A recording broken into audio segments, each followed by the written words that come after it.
This happened when I was 12, living in our house in Ohio. I'm 26 now, but I still can't explain what happened during those 8 months. It started with a recurring dream that felt different from any other dream I'd ever had. Instead of random, jumbled images, this one was crystal clear and followed the exact same pattern every time. I'd find myself standing in our upstairs hallway, but everything felt wrong. The walls were the same beige color, the family photos were in their usual spots, but the lighting had this dim, bluish tint. The strangest part was that I couldn't move my feet. I was completely stuck in place. At the end of the hallway was our bathroom door, always wide open. Inside, our medicine cabinet mirror had somehow stretched from ceiling to floor, taking up the entire wall. The reflection wasn't showing the bathroom. Instead, it showed our living room downstairs, but from an impossible angle, like I was looking down from the ceiling. And there was always someone sitting on our couch. It was a woman I'd never seen before. She had long, dark hair covering her face and wore an old-fashioned white dress. She would sit perfectly still, staring at our turned-off TV. The disturbing part was that she would eventually turn her head and look directly up at the mirror. Even with her hair covering her face, I could feel her eyes on me. She knew I was watching. Then she would stand up and start walking toward the stairs. That's when I'd wake up, heart pounding and drenched in sweat. This happened once or twice a month for about 6 months. I told my parents, but they said it was probably stress from starting middle school. I started keeping a journal, but couldn't find any pattern. Then something changed during what turned out to be the last dream of that phase. Everything started the same way, but when the woman turned to look at me, she lifted her head just enough that I could see her face through her hair. Her eyes were completely white, rolled back into her head. Her mouth was open in a perfect circle, like she was screaming, but no sound came out. I woke up immediately and couldn't sleep the rest of the night. After that, the dream stopped completely. For almost a year, nothing. I thought maybe I'd grown out of them. But then, the summer before 8th grade, they came back. Only this time, they were different. The setting was exactly the same, but now the mirror was reflecting our basement instead of the living room. Our basement was unfinished, just concrete walls and storage boxes. But in the dream, someone had set up a makeshift bedroom down there. An old mattress, blankets, personal items scattered around. And the woman was living down there. I could see her moving around, organizing things, sitting on the mattress, pacing back and forth. She wore the same white dress, her hair still covering her face. Sometimes she would look up at the ceiling, like she was listening for something above. These dreams happened more frequently, sometimes twice a week. They lasted longer too, sometimes for what felt like hours. But then I started noticing things while awake. Small sounds coming from downstairs late at night. Not footsteps exactly, but like someone moving around very quietly. I'd lie in bed listening, trying to convince myself it was just the house settling. One night, I worked up the courage to investigate. I crept downstairs and pressed my ear against the basement door. There was definitely something down there. A soft rustling sound, like fabric moving, and what sounded like breathing. I should have woken my parents, but instead, I slowly opened the door just a crack. The smell hit me immediately. Musty and stale, like old clothes sitting in dampness. But underneath was something sweet and sickly that made my stomach turn. I couldn't see anything from the top of the stairs. Our basement was completely black, but I could hear that breathing more clearly now. Slow and steady, like someone sleeping. I closed the door quietly and went back to my room. I didn't sleep at all that night. The next morning, I convinced my dad to check the basement with me. Everything looked normal. No mattress, no blankets, just our usual storage boxes. But that smell was still there. That night, I had the dream again. But this time, when I looked in the mirror, the woman was staring directly up at me. She raised one pale hand and pointed at the ceiling above her head. Then she mouthed a single word I could somehow understand. Soon. I woke up and immediately ran to my parents' room. I told them everything. The dreams, the sounds, the smell. I was crying and probably not making much sense, but they could tell I was genuinely terrified. My dad searched the basement thoroughly with a flashlight. He was down there for almost an hour.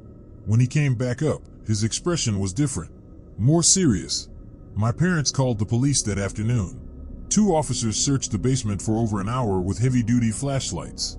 They found evidence that someone had been down there recently. Disturbed dust patterns, strands of long dark hair, and fabric fibers that didn't match anything we owned. But whoever it was, they were gone. The police said it was probably a homeless person using our basement as temporary shelter. These things happen more often than people realized. But I knew it wasn't that simple. Homeless people don't appear in your dreams before you know they're there. We moved to Texas 2 months later because of my dad's job transfer. I was relieved to leave. I never had the dream again after we moved. But sometimes I catch myself staring at mirrors too long, waiting to see if they'll show me something they shouldn't. And sometimes, late at night, I wonder if the woman in the white dress found someone else to watch. Someone else whose dream she could slip into before making herself at home. If you're reading this and you've had similar dreams, pay attention to them. Check your basement, because sometimes you really are being watched. I need to share what happened to me last month because I still can't wrap my head around it. I've always been a light sleeper. Even the smallest noise will wake me up, which is usually annoying, but that night it literally saved my life. I was staying at my girlfriend Sarah's apartment while she was visiting her parents in California. She'd been gone for 3 days, and I was supposed to watch her cat and water her plants. Pretty simple stuff. Her place is on the 2nd floor of this old converted house in Portland, and it's usually really quiet. I'd been sleeping fine the first 2 nights, but on the 3rd night, something woke me up around 2 in the morning. At first, I couldn't figure out what it was. I just had this feeling that something was wrong. I lay there for a few minutes, listening. The apartment was dead silent except for the usual sounds. The refrigerator humming, the heater occasionally kicking on, normal stuff. But then I heard it. A very faint scraping sound coming from somewhere in the apartment. Now, Sarah's cat, Luna, is pretty active at night, so my first thought was that she was just scratching at something or playing with one of her toys. But the more I listened, the more I realized this wasn't a cat sound. It was rhythmic, like someone slowly dragging something across the floor. I got out of bed and walked toward the living room. The scraping stopped immediately. I stood there in the hallway for maybe 30 seconds, not moving, just listening. Nothing. Complete silence. I was about to go back to bed when I heard it again. This time it was coming from the kitchen. My heart started racing because I knew for a fact that Luna was sleeping on the bed next to me when I got up. I'd seen her curled up on Sarah's pillow. I crept toward the kitchen, staying close to the wall. The apartment has this open floor plan, so I could see most of the kitchen from the hallway. Everything looked normal. Counters were clear, chairs were pushed in, nothing out of place. But the scraping sound was definitely coming from that direction. I took a few more steps and that's when I saw it. One of the kitchen chairs had been moved about 2 feet from the table. I knew for certain it hadn't been like that when I went to bed because I'd done the dishes and cleaned up before watching TV. The scraping sound started again, and this time I could see what was causing it. The chair was moving. Very slowly, just an inch or two at a time, like someone was carefully repositioning it. But there was nobody there. I stood frozen, watching this chair slide across the linoleum floor by itself. It would move a few inches, stop for about 10 seconds, then move again. My first thought was that maybe the apartment had uneven floors or something was wrong with the chair legs. But this wasn't random movement. It was deliberate. The chair was being positioned directly under the kitchen window. That's when I noticed the window was cracked open about 3 inches. Sarah never opens that window because the latch is broken and it's hard to close once you open it. I watched the chair continue its slow journey until it was perfectly centered beneath the window. Then the movement stopped. For about a minute, nothing happened. I was starting to think maybe I was losing my mind or having some kind of waking nightmare. Then I heard a new sound. A very soft tapping on the glass above the chair. Someone was outside the window, tapping on it with something small and hard, like a coin or a ring. The tapping had a pattern to it. 3 quick taps, pause, 3 more taps, pause. It went on for maybe 2 minutes. I realized someone was trying to get my attention. They wanted me to come to the window. Every instinct I had was screaming at me not to go anywhere near that kitchen. But part of me was curious. Who would be outside a 2nd-story window at 2 in the morning? And how did they even get up there? The tapping stopped, and I heard a voice. Very quiet, almost a whisper, but clear enough that I could make out the words. "Hey, is Sarah there? I need to talk to her." It was a man's voice, and he sounded young. Maybe early 20s. I didn't respond. Something about the whole situation felt wrong. If this guy knew Sarah, why didn't he just call her or text her? Why was he outside her window in the middle of the night? The voice came again, a little louder this time. I can see the light on. I know someone's in there. I just need to talk to Sarah for a minute. That's when I got really scared because I hadn't turned any lights on. The apartment was completely dark except for the glow from the streetlight outside. This guy was lying. He was trying to trick me into thinking he could see me. I backed away from the kitchen and quietly made my way to Sarah's bedroom. I grabbed my phone and called 911. While I was on the phone with the dispatcher, I heard more sounds from the kitchen. Not tapping this time, but scratching and scraping, like someone was trying to force the window open wider. The dispatcher told me to stay on the line and that officers were on their way. She also told me to find a place to hide and not to engage with whoever was outside. I locked myself in Sarah's bathroom and waited. The sounds from the kitchen continued for maybe 10 more minutes. I could hear the window being forced open further, and at one point I swear I heard something heavy being dropped onto the kitchen floor. Then everything went quiet. The police arrived about 15 minutes later. 2 officers searched the apartment thoroughly and found that someone had definitely been inside. The kitchen window was wide open, there were muddy footprints on the chair and the floor, and one of Sarah's kitchen knives was missing from the knife block. They also found scratches on the window frame that looked fresh, like someone had used a tool to pry it open. The scariest part was what they found outside. There was a ladder leaning against the building directly under Sarah's kitchen window. The officers said it belonged to the maintenance crew for the building, but it was supposed to be locked up in the basement. Someone had stolen the ladder specifically to get to Sarah's window. The police filed a report, but they said without any cameras or witnesses, there wasn't much they could do. They suggested Sarah change her locks and maybe install a security system. When I told Sarah what happened, she went pale. She said she'd been getting weird text messages for the past few weeks from a number she didn't recognize. Nothing threatening, just someone asking how she was doing and if she wanted to hang out. She'd ignored them because she assumed it was just some guy she'd met at a bar who wouldn't take the hint. But now we're both wondering if those texts were connected to what happened that night. The thing that still bothers me the most is that chair. If I hadn't been woken up by the scraping sound, I never would have known someone was trying to break in. I probably would have slept right through it. And if that guy had made it inside with that knife while I was asleep, I don't think I would have woken up at all. Sarah moved out of that apartment the following week. She's staying with her parents until she can find a new place. And I've started sleeping with my phone right next to my pillow, just in case. Sometimes I still wake up in the middle of the night thinking I hear scraping sounds. But now I know to take those sounds seriously. Because sometimes, the thing that seems like nothing is actually the thing that saves your life. This happened 3 weeks ago, and I'm still trying to make sense of it. I've always been a skeptical person, but what I experienced that night has me questioning everything I thought I knew about dreams and reality. My roommate Jake was visiting his family in Michigan for the weekend, so I had our apartment to myself. It's a 2-bedroom place on the 3rd floor of an old building in downtown Chicago. Pretty quiet most of the time, especially on weekends. I'd spent the day just relaxing, playing video games, ordering takeout. Nothing special. I went to bed around 11:30, which is normal for me on weekends. I fell asleep easily, but sometime in the middle of the night, I had what I can only describe as the most vivid nightmare of my life. In the dream, I woke up in my bed to the sound of my apartment door slamming shut.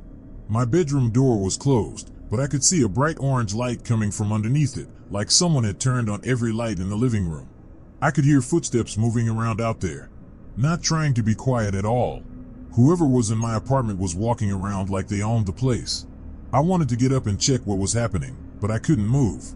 Not like sleep paralysis where you're aware you can't move. This was different. It felt like something was holding me down, pressing on my chest. The footsteps got closer to my bedroom door, and then they stopped. For maybe 30 seconds, complete silence. Then I heard a voice. A woman's voice, very soft, almost whispering. "I know you're awake." My heart was pounding so hard I thought it might burst.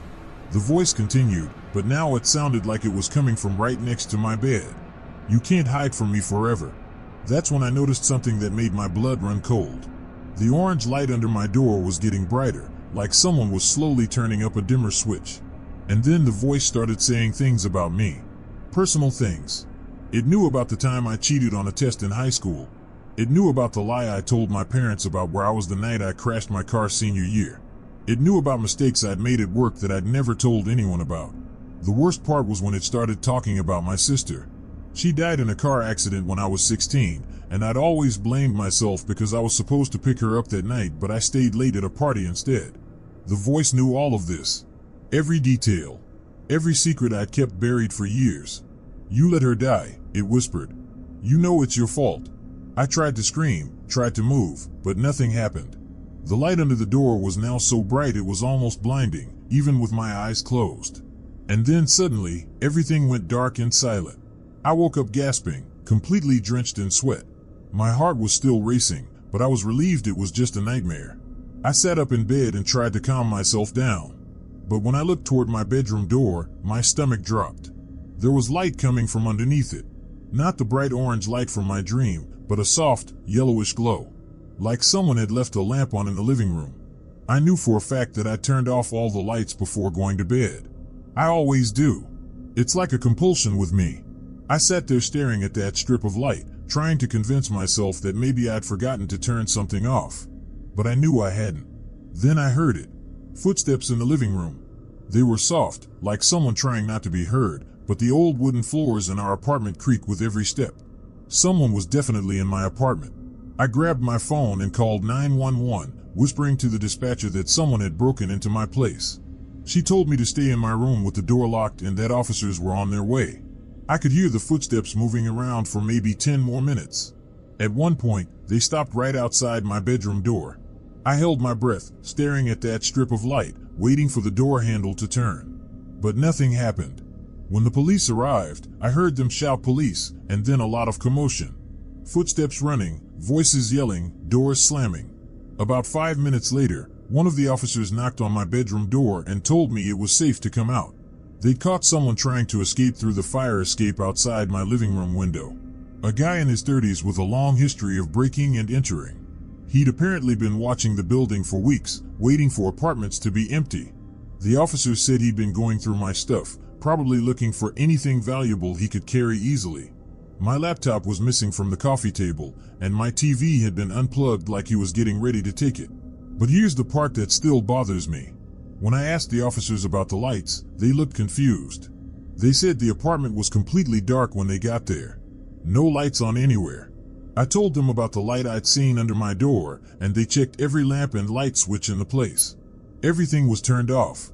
One of the officers suggested that maybe the guy had been using a flashlight, and that's what I saw. But that doesn't make sense either, because the light was constant and didn't move around like a flashlight would. The really disturbing part is what happened when I gave my statement.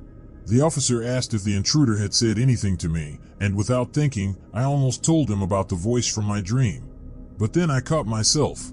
How could I explain that the voice in my nightmare had known things about me that no stranger could possibly know?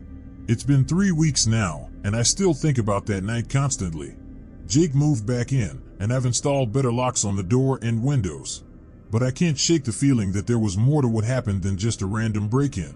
Sometimes, when I'm lying in bed at night, I see that strip of light in my mind. Not actually under the door, but like an afterimage burned into my memory. And sometimes, just as I'm falling asleep, I swear I can hear that voice again, whispering things about me that nobody else should know. I've started sleeping with a lamp on. I tell myself it's for security, but honestly, I think I'm just afraid of the dark now. Because if that was really just a dream, how did it know exactly what was about to happen in real life?